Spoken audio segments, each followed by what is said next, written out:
appreciate you joining us. This podcast really shows us how we can all learn, live, and thrive off of each other. By sharing our knowledge through our conversations, we will impart some knowledge whilst learning ourselves how to progress even further. Here is your host.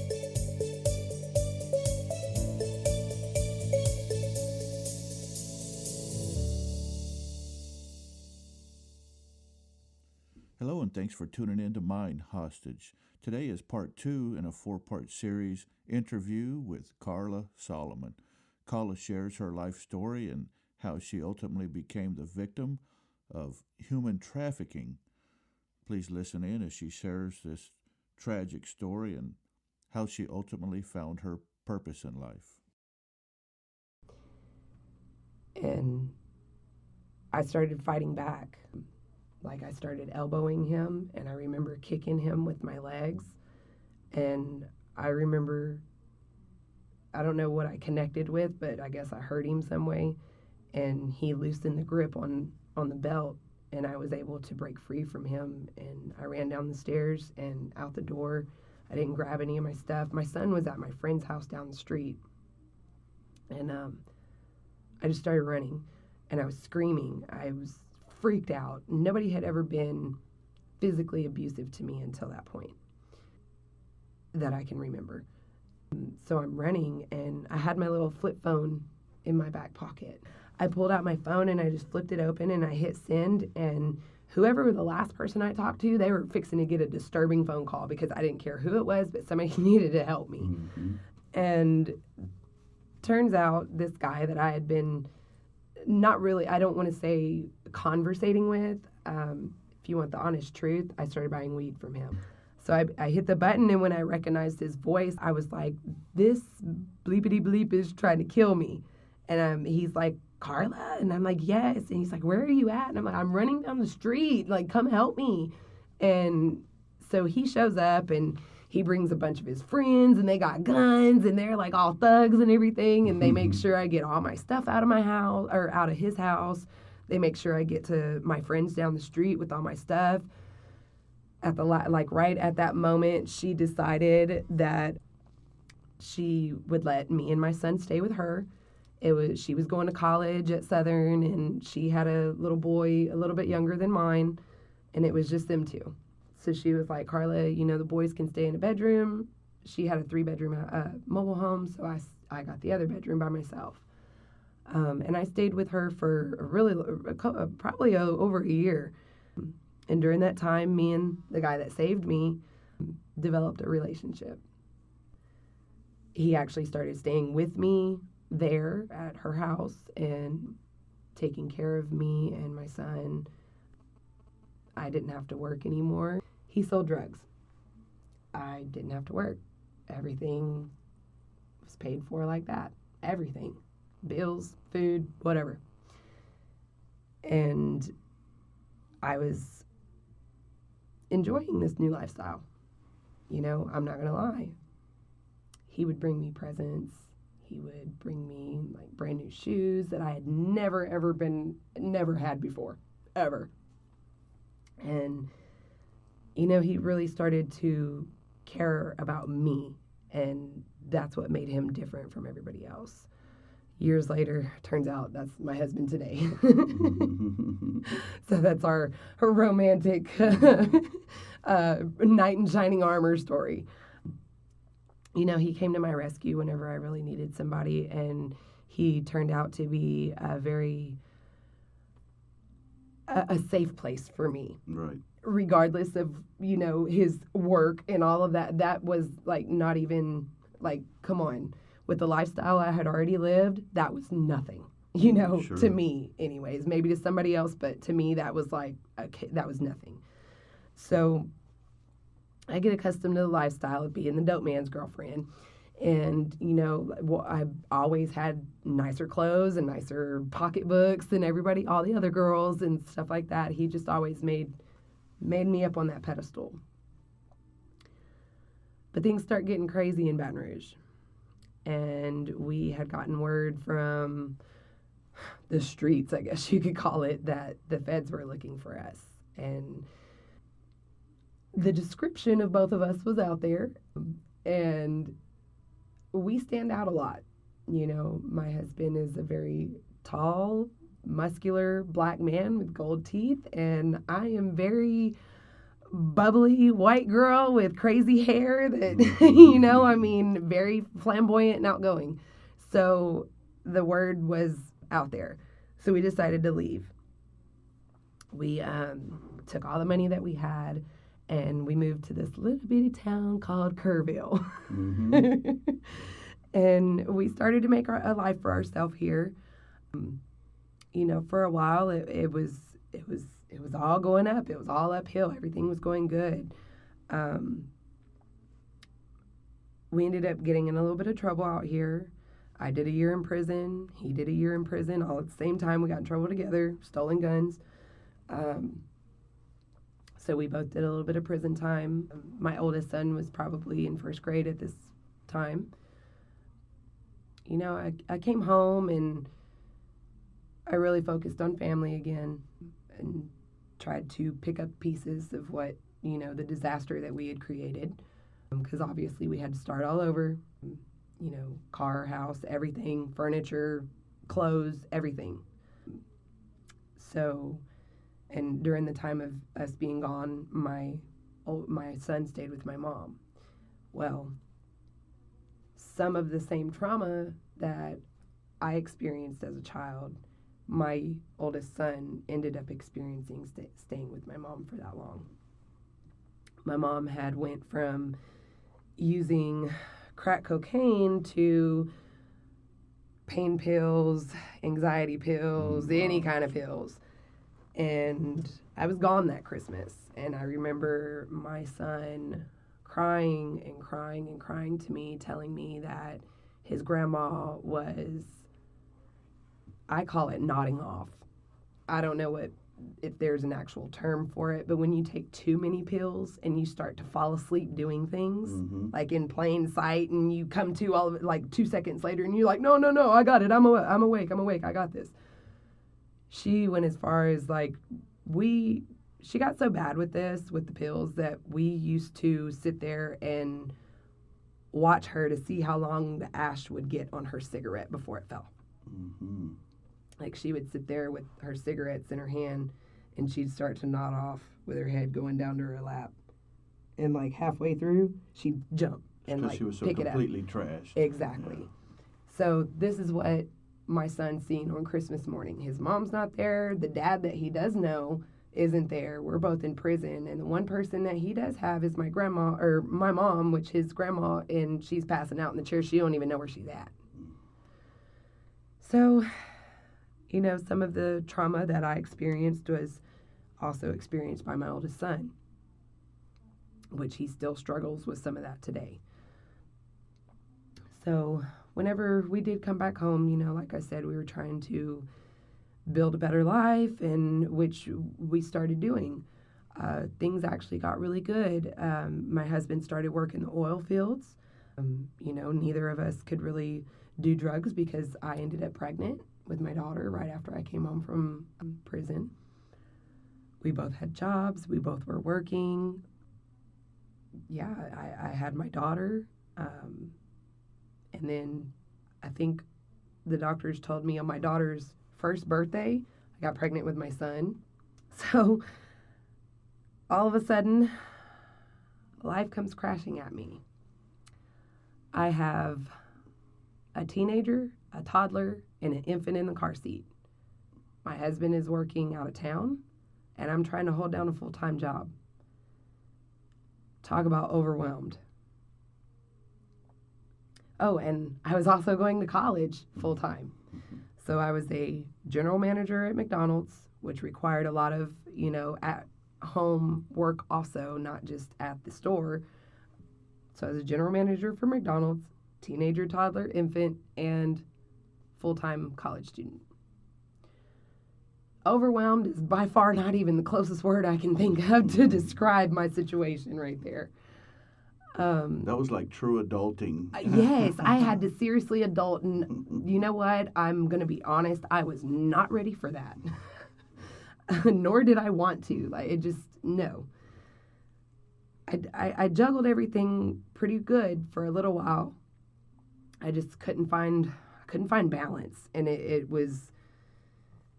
ended up pushing me to doing old habits, and that's what I started doing again. But this time they changed form. I myself started to rely on pills to stay awake, like Adderall or Oxycontins and stuff like that. They give me energy. So I would take those to stay awake, and then I would take Xanax to go to sleep. I ran myself straight into the ground. Like, it just, yeah. Whew. Wow. So I don't know, a lot of people don't realize, but when you abuse Xanax in particular, a lot of your memory is not there. Like, you don't remember things you did the night before, the day before. There was times that I would wake up and go to get clothes out of my closet, and all of a sudden there's like a whole rack of clothes that all have tags on them. Have no idea how they got there. I ain't got no receipt.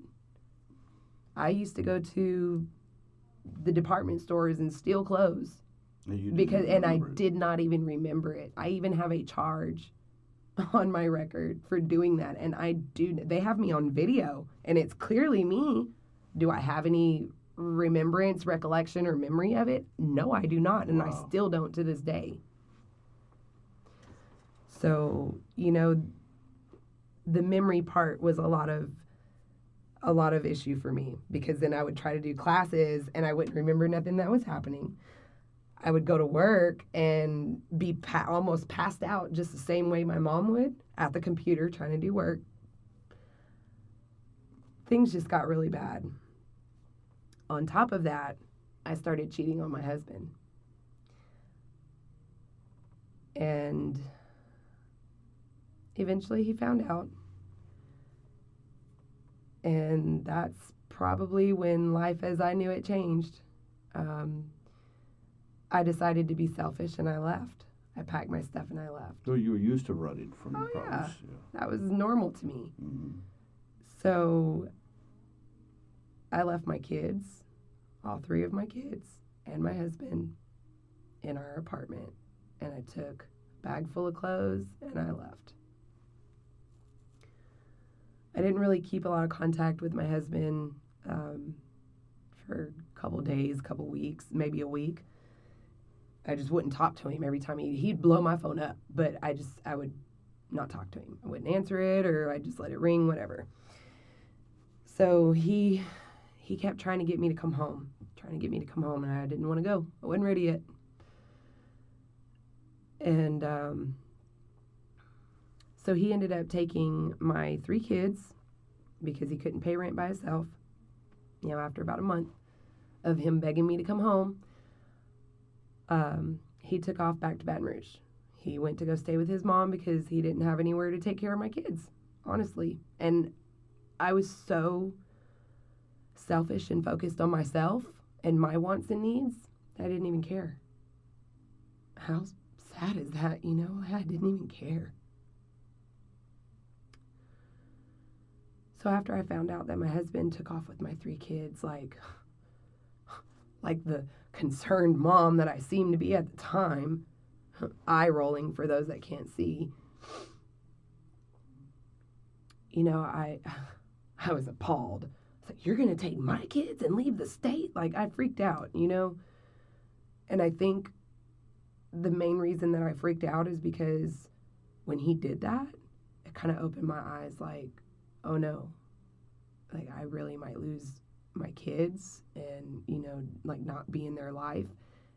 And the one picture that was flashed in front of my face was my mother. And I did not want to be her. I didn't. I never in my life want my kids to feel the same way I did about my mom about me. I don't. That is my probably biggest fear in life, period, is my kids never feeling loved by me. So I took off after him.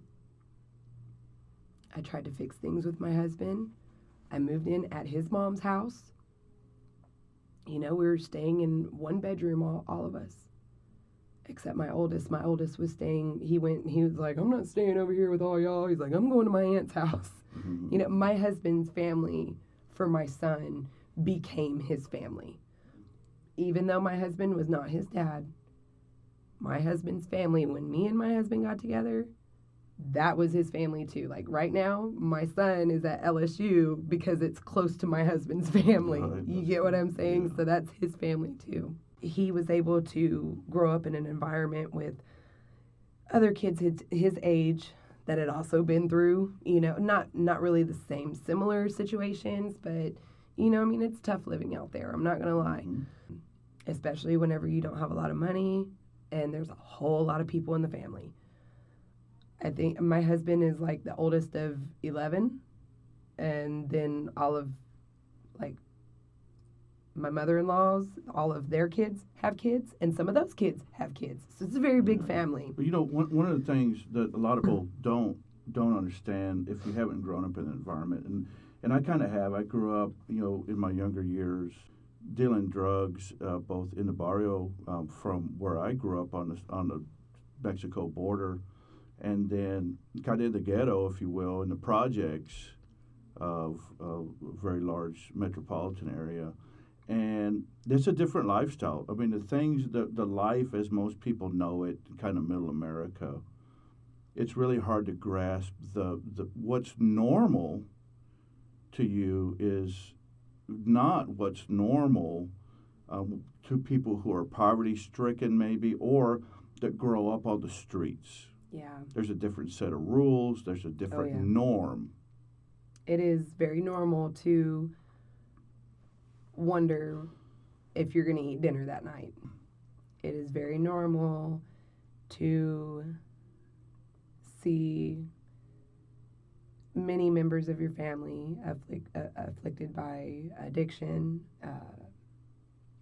sex trafficking, like myself, runaways, being taken advantage of and being exploited. That's very normal. We just call it different things than like society today. Now they have a word for all of that. It's trafficking, and all this different kind of stuff falls under that umbrella. I had no idea what trafficking was back then. And I have to say, kind of just going back to some of the things that you shared earlier, it's really easy for a lot of people, and I've even seen this in the church, and as a matter of fact, I have some people that are close to me, including myself, that have been victim of this, where you're labeled a certain way. How I grew up and what I was used to and what I felt, I didn't really have control over, especially at a young age. Yet people on the outside may have labeled you as a slut, as a whore. They may have labeled you as a little troublemaker, as an addict. Yet you were living out what was normal on the street and were a victim of those people who exploited you. Yeah. And it's funny that you said slut first, because that was the main thing I was called in school. Mm-hmm. Yep, you fell into their label because they didn't live that life. And I'm going to be honest, because of that label from all my peers, I grew up honestly thinking that whenever I was 12 years old and all that was going on, that I made that choice. Mm-hmm. I grew up thinking that that was all my fault, that I put myself there, that I agreed to it, so it was my choice. Not to mention, I mean, you feel ridiculed at every turn. Yeah. And the only kind of love or attention that I would experience at that time in my life was sex with older men for a place to stay or food. That was the only love I had. So coming into a relationship with somebody that really started to care about me for who I was, I always thought I wasn't worthy of it. Mm-hmm. And because of that, I always tried to destroy it. I would do things to my husband to intentionally try to push him away. Because in my head, everybody left me all my life. So in my head, I was just waiting for him to do the same thing. Mm-hmm. And it actually took for me to have to do something stupid, like cheat on my husband and then leave the house and all this, for me to see that he really did care. But it didn't end there. Oh, it didn't. So that wasn't it. You didn't move back in, got together, and then lived happily ever after. There was more? Not even close. Wow. Okay. So this is about the summer of 2016 that all this is going on. And we're living in Baton Rouge with my mother-in-law, and we had lost everything we had. When my husband left, he left all the furniture, all the kids' toys. He left everything. He was so hurt when he left. He didn't want any of that as a memory, and I don't blame him. But, you know, we had to start over. And I got a job at Sonic, but it wasn't nothing like my paycheck that I was getting as a general manager and as a full-time college student, because I had so many grants that I was getting paid to go to school, basically. So, you know, it was very slow process to try and work on things, especially whenever we go back to Baton Rouge. That's our old stomping grounds. So what do you think came back into the picture? Yeah, some of the same old people. Some of the same old people, the same old habits, and it didn't get good. I mean, you know, we were trying to work on things, but we were constantly arguing, and just it was so much. So you had reintroduced drugs into the equation? Yes. Is that the deal? Yes. And so we were both popping ecstasy pills, and I was taking Adderalls at work, and, you know, taking Xanax again to fall asleep at night, and it was just bad. So I started cheating again. And my husband caught me again, and I left again. Took my stuff and got in my car and went off on my own. Found a little place to stay. It was it's not the best ideal place. I rented a room in this house that was close to one of the colleges in Baton Rouge. The other 4 people that stayed in their little rooms, you know, it was like 4-bedroom house, and we all shared a bathroom. You know, the other people that lived in the house were very nice. Everything was cool. Nobody really cared that I would bring whatever to the house, you know, craziness. I started doing things like music videos for up-and-coming rappers in the area. Like, I really put myself out there in the middle of the most ruthless and cutthroat, I guess you would call them, gangsters on the street. So you put yourself right into that mix. Right into it. So these guys that I did a video for, they had used me and my car in the video, and I had been at their video shoot all day long, and, you know, it was just, I thought that was something I wanted to do. And I quickly found out otherwise. Right, there was probably a lot of flash and money. Oh, yeah, stuff. And a lot of it was what people seen from the outside looking in. Mm-hmm. That was a good front. That was a good mask to put on for me, you know. And Like, I remember even getting phone calls from my husband after the video was released. He was like, "What in the world is wrong with you, Karla? You're in videos with guns and a whole bunch of guys. Like, what are you doing?" And of course, I was, "Don't tell me what to do. This is my life. I'm going to do what I want to do." And in the meantime, you probably weren't spending a whole lot of quality time with your kids. No, not even close. Mm-hmm. I would call my kids before bed at night sometimes. Like, I'm not even going to lie about that. Yeah. And I'm not proud of that. That hurts more than a lot of what I've been through. Sure it does. Especially when the one thing that you wanted at some time back was to not be what your mother was, and then now you feel yourself failing. Yeah. Mm-hmm. And to cover all that up, I did those kinds of things.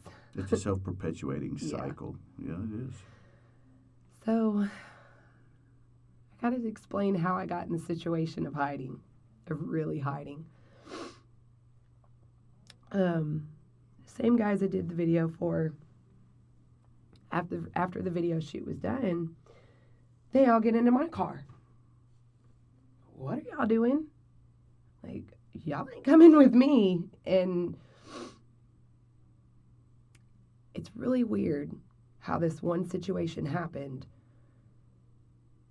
Because if you look at my past and you look at everything that had happened up to this point, you would honestly think that I was totally game for what was going on, you know. So I was never paid for the music video, which they said that they were going to pay me, whatever. So when they start trying to get in my car, I was already mad. Like, you didn't pay me no money. I've been out here all day. Like, you know, and me personally at the time, I was mad because I haven't smoked no weed. I didn't have no cigarettes. Like, you know, I was not intoxicated by any means. And that upset me. Mm-hmm. That pissed me off because all these guys are in these videos and they're flashing this and flashing that. And, you know, I'm going to be honest, they weren't either that I know of. But, you know, because this was like a somewhat professional thing. So, whenever, you know, everything that the video itself was, I would have called it ghetto. Honestly, like, it was ratchet. This guy did a music video outside of his grandma's house. These guys are in a boat sitting in the driveway on a trailer with all these guns, thinking that they are so cool. It was, I mean, now that I think, it was hilarious. Even then, I thought it was kind of funny. Like, really? So anyways, these guys all get in my car. Everything that was in that video that day, jewelry, drugs, money, guns, every bit of it was in my car. All of it. Like, medallions, like the size of my face with diamonds, stuff like this. Like, you know, chains that were bigger than my thumb. So they tell me to go back to my house. So that's where we go. I took them back to my little room, and they all get inside, and I honestly thought that we were all fixing to sit down and smoke the night away. Little did I know they had other plans. They expected me, in order to get my payment for the video, they wanted me to sleep with all four of them. Not today. I wasn't having it. Like, I don't know what it was that clicked in me that day, and I was just like, you know what? I'm tired of this. I am tired of people automatically assuming that I'm going to be that girl, you know, and it actually infuriated me to the point that I told them, I was like, you know what? You're right. Yeah, sure. Let me go to the bathroom first. I had a brand new car, you know. I could start it from my little key fob, and I always kept my key fob in my bra. always. And I left my purse. Like, I leave everything in my car. I'd rather it be in my car because of the alarm rather than in my room where somebody can break down the door and I'd been gone for 2 days and everything's gone. So all my stuff's already in the car. Anything that's in that little bitty room, what are they going to do? Take my clothes, my makeup, and my hair products? Because that's all that was in there. What, peanut butter and jelly and bread? So I went to the bathroom and looked down in my bra. Yep, sure, there enough. There's my car keys. I sneak out of the bathroom, and I go jump in my car, and I take off by myself. I start getting all these phone calls asking me where I'm at, and it's the guys. I'm like, I'm not doing that. Like, y'all are on y'all's own. Like, whatever, figure out a way home. Whenever I come back to my apartment, and I want y'all gone. That's all I said. And he calls me back, and he starts calling me names and all this craziness and tells me that all of his stuff is still in my car. I'm driving, and I'm at a red light, and and like Walmart's like 2 blocks away from me. And I look back in my back seat. There's backpacks. There's guns sitting on the seat. There's jewelry in my little cup holder. I started realizing, I just stole all those guys' stuff. All of it. So I pulled over at Walmart, and I get out of my car, and I kind of take inventory. Start going through everything. All these backpacks and all these different things, and I came up with like 14 bottles of codeine, a big old sack of weed. I even found heroin. Never even done it. Still haven't to this day. But, I found it. I found jewelry. I found guns, multiple guns, big guns, small guns, all kinds of stuff. So I didn't know what to do. I really didn't. I reached out to one of my friends, and she told me to come pick her up. And I did. We get in my car, and we go from Baton Rouge to Donaldsonville, which is probably like a hour drive or so, maybe a little bit longer. And I start hiding because all of a sudden I start getting all these messages, people calling me. My own brother-in-law called me, and he's like, Karla, what did you do? He was like, the word is out on the street. Like, you jacked those dudes. And I'm like, I didn't jack. I'm like, that wasn't my intention. Mm-hmm. I was just trying to get away from them, honestly. Did not even realize that I had jacked them until I realized it was all in my car. So I didn't have any way to make money, and I knew I needed to hide. So I start selling the drugs, selling the guns, selling everything that was in the car, because I had to hide. These guys, they went up to my job with a hollow tip bullet with my name written in Sharpie on there and dropped it off. My brother-in-law worked with me at Sonic, and he called me, and he was like, Karla, do not come to Gonzales at all. And I'm like, why? And he's like, don't come to Sonic. He was like, you might as well just quit. And I was like, why do you say that? And he was like, dude, them dudes are looking for you. They are trying to kill you because of what you did. You disrespected them right on the same day that they made the biggest music video they had ever made at that point, So that was kind of like on the streets. You know this. Mm-hmm. That's a spit in the face. That is just disrespect beyond. So these guys had told the streets, or put the word out on the streets, that if anybody could bring them me and this certain chain that had their record label name on it, Rough and Rugged Records, if they could bring me and that chain, they would pay him $30,000, because that was supposedly what the chain was worth. So I had people looking for me. And I'm very well known, and I'm very well spotted, like easily spotted. Especially with a bounty on your head. With a bounty on my head, and like people know me. like, all of a sudden, I did not trust nobody. I didn't even trust the girl that I had sitting with me that I was feeding drugs to the whole time. Do you get what all of a sudden, all my walls went up. I got so scared. So I tell my husband what's going on. And he tells me to go chill at his brother's house, his stepbrother's house, Travis, until we figure something out. And Travis stays all the way on the other side of Baton Rouge, way away from where all this is going on. And it's like a turf war going on between that side and this side at the time. Still is, probably. So the guys from this town won't go on that side. Like, they won't cross that parish line to go over in their territory. So I go and hide in enemy territory. You get what I mean? So my brother-in-law is kind of hiding me out. I sold him the last gun that I had for $250. It was a MAC-10. And I sold him the gun, and that was the last little bit of money that I had because I had already sold everything else. I had already been running for like 2 weeks.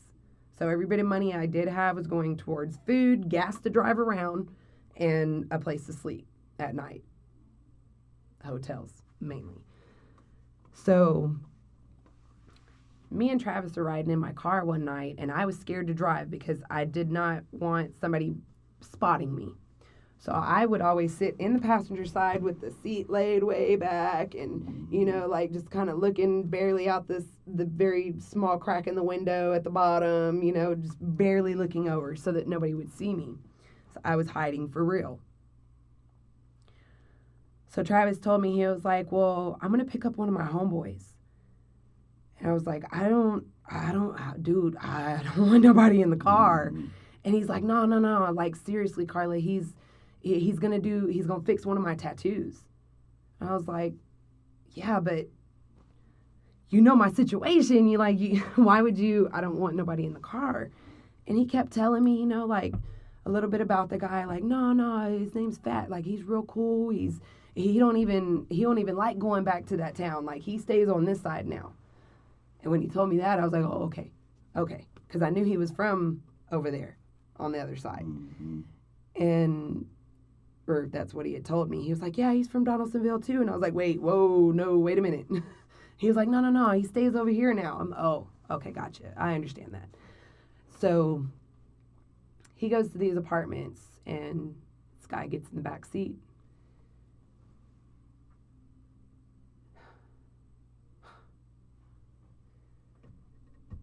Within the first 5 minutes of him being in my car, he had just about every bit of information that he needed to know who I was.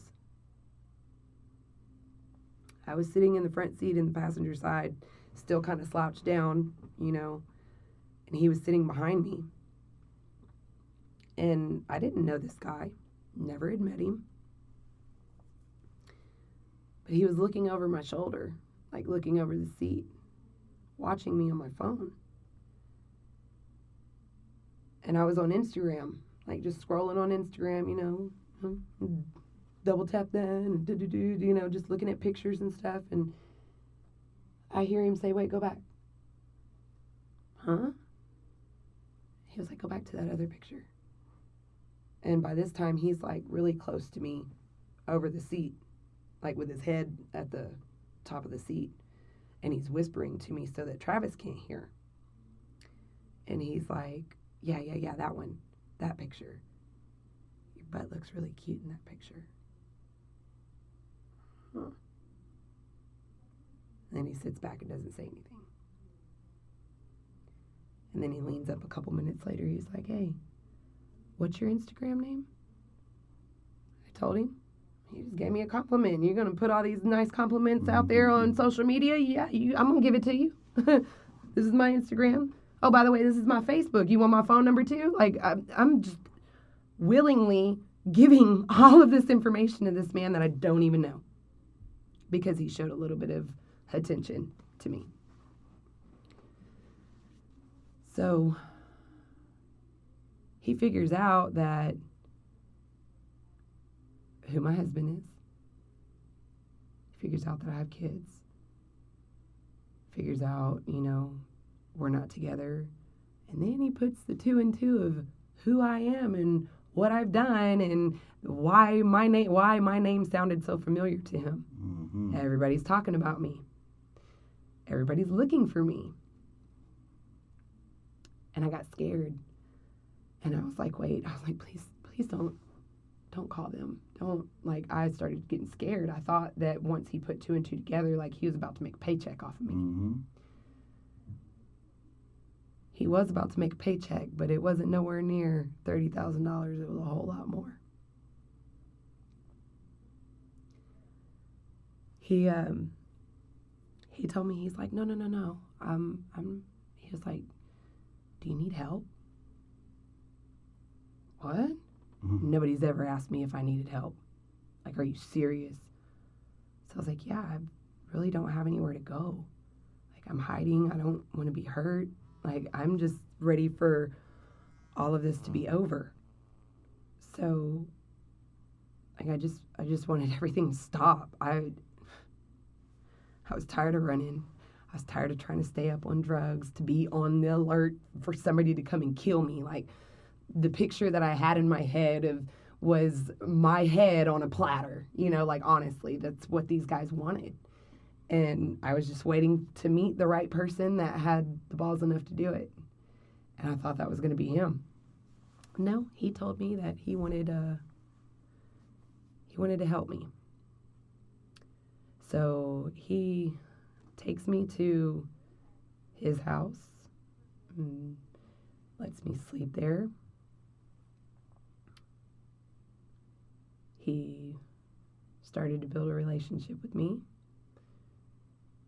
He became somebody that I really trusted, somebody that I thought I could count on, somebody that I thought, even though my life was a mess, still wanted to be in my life, still, I didn't feel like I was a burden to someone else for once.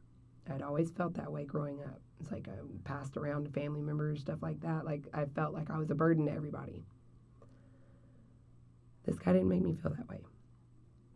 He made me feel like he wanted me there, that he wanted my attention, that he wanted everything about me, good or bad. And so whenever, our relationship started out of him just helping me at first. And of course, the first night that we had met, I'm not even gonna lie and cut corners or nothing, because it's in the police report. You can read it. First night that we were together, I slept with him in the backseat of my car. It started out as an intimate relationship with each other. That was common for me, though. That was not unusual. What was unusual was for someone to, one, spend so much money on me without anything in return. Two, the attention that he showed me and the interest that he took in every single word that I said. He would ask me the most off-the-wall questions. Things like, things that I thought my husband should have, at some point in our relationship, asked these same questions but never did. Things like, what did you want to be when you were a kid, when you grew up? What did you really want to be, when you were 4 or 5? Was it a princess? Was it, questions like these. I wanted, personally, to be a marine biologist. I wanted to study everything underwater, and I wanted to be the first one to find a mermaid. That's the truth. And I told him the truth. Every single thing that I told him about myself, he used as fuel for the fire later. He would take me to malls and go get my hair done, my nails done, my toes done, tanning and brand new clothes, fancy restaurants, fancy hotels, whoa. He would spend all day with me, and right before everything flipped, he took me to the aquarium in New Orleans. somewhere I had always wanted to go my entire life, never had the money to go, and nobody would ever really care about taking me, so he did. And that was when everything changed. He rented a hotel room at the Hyatt, and after he completely, spent all of his attention and time and pampering me and all this kind of stuff, treating me like I was a princess, he has this long talk with me, and he's telling me about how it's important to have honor and trust in a relationship, whether we were together or just friends or just any relationship in general. He's talking about honor and trust and respect, things like this. And he starts making kind of like stipulations with me in this conversation. And he's telling me, he's like, well, I need you to, if I tell you that you need to do something, I need you to respect me enough to do it and trust me enough that I'm telling you to do it for all the right reasons. Okay. I had no idea what was coming on the other side of the curtain. So he's telling me all this, and we have this long, long talk about honor and trust, respect and loyalty, and he told me that if I could not agree to everything he said that night, that we would part ways right then and there, and that he'd never bother me again. Well, at that point in my life, other than my husband, that was the only person that ever even took an interest in me like that. And I didn't want to lose that. He had gotten me accustomed to living a pretty lavish lifestyle. I did not have to spend money or work or, it all came from him. And I had the brand new pocketbook, the brand new purses, brand new shoes, brand new phone, everything. Brand new. I didn't want to lose that. It's the first time in my life I'd ever been spoiled, And so I was like, well, I don't want you to leave. Like, why would I want you to leave? I'll agree to whatever you want me to. Like, what do you want me to agree to? So later that night, he tells me, he's like, well, come on, let's go. Let's go get in the car. Where are we going? Don't worry about it. Don't ask. Oh, okay. He had done that to me before, but the place that we had got was like a surprise for me. So when I get in the car, I'm like, oh, okay, surprise. I'm excited. And we get in the car, and I'm driving. He's in the passenger side. And he tells me to go down Airline Highway in Baton Rouge. And, turn off here and da-da-da-da-da. We're in a bad part of the neighborhood. I'm like, wait, hold on. Where are we going? Like, I know this neighborhood. And back then, what I thought was prostitution. These hotels that we pulled into, called the Belle Rose in Baton Rouge, was a very high trafficking area. And back then I thought it was prostitution. So he had me pull up at this door. This girl walks out, and she's probably about 16. She has long red hair. And she's got fishnet stockings on and really, really high heels. And I take one look at her, and I know she's young. You could tell. But I was like, oh my goodness, what have I got myself into? I knew in the pit of my stomach, I was like, no, please let this be his little sister that he's trying to rescue or something like that. Like, I did not see anything going good from that point on. I really didn't. So she comes and gets in the car, and she gets in the back seat behind him and hands her phone to him. And it's got a maps pulled up and a GPS location already plugged in there. So you see the little arrow. He hands me the phone. He said, drive. I'm driving. Going wherever we're supposed to be going. I didn't know if we were about to go drop this girl off. Like, I had no clue. None. So we get to the first stop, and He's like, now I need you to listen to me because I'm going to tell you exactly how I want you to do stuff. Okay, you have my attention. You know, like I didn't say that, but I'm like, okay, what? As soon as we get to this, close to this address on the GPS, he has me turn the lights off in the middle of the road and, park on the other side of the street facing this way, and just very, what do you want to call that? I guess like detailed instructions of what I'm supposed to do, where I'm supposed to park, how I'm supposed to face, roll the windows up, turn the lights on, like all of this. And I had never done none of this before. I mean, come on. Drug deals I've been in the middle of, but nothing like this. So he's telling me all this stuff, and I'm doing it to the best of my ability. And once I stop the car, she gets out, goes inside, and comes back 30 minutes later or whatever, gets back in the same spot, hands him money, hands him the phone again with another GPS location on it. He hands the phone to me and $50 and tells me to keep driving. So I do it. So I'm driving to the next location. Same thing happens. He tells me instructions, da-da-da. She gets out, goes inside, gets back in the car with money, hands it to him, hands him the phone. Next location. This goes on all night long until the sun comes up. And then when the sun was coming up, he had me drop her off at that same hotel. And then we would go back to his house, and he would tell me, be ready at this time tomorrow, whatever. If you don't want to stay here, you go stay at your house or whatever. Like, he gave me that freedom at that time.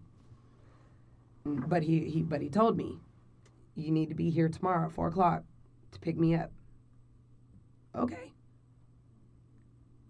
Went back the next day, picked him up, same thing. Picked up a different girl.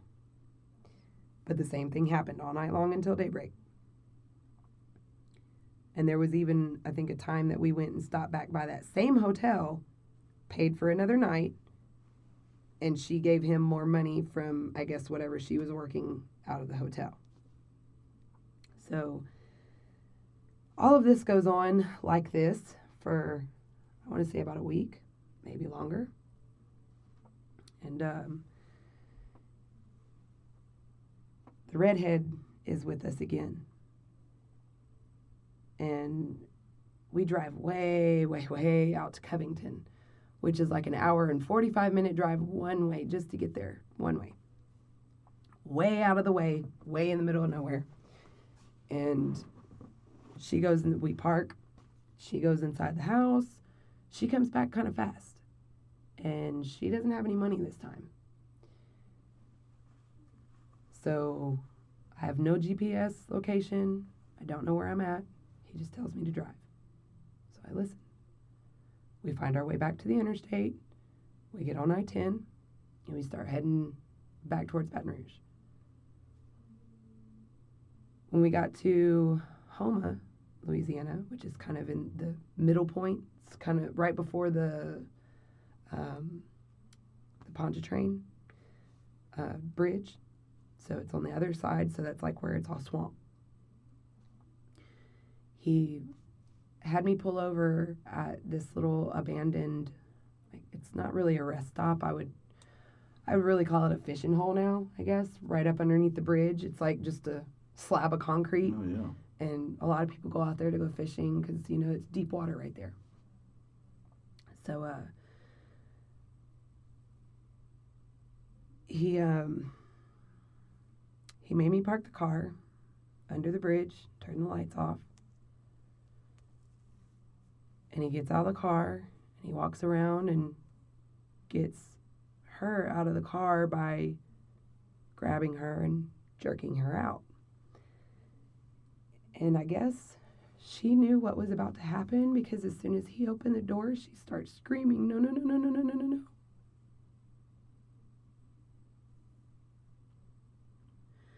He pulled her to the back of my car where the trunk was.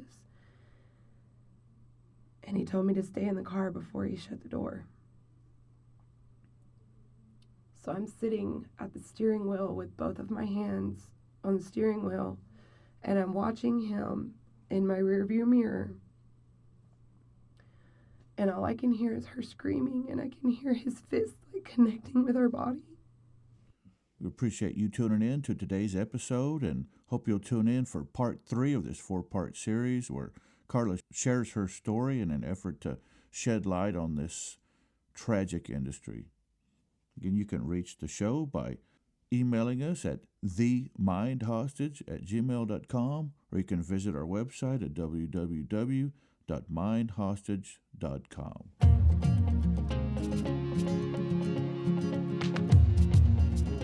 Loved what you've heard on this week's episode? Well, the answer is simple. It would mean the world to us if you could head over to iTunes and leave us a 5-star review and feedback. Spreading the word really is the best way to grow our podcast and achieve even greater things. Thank you.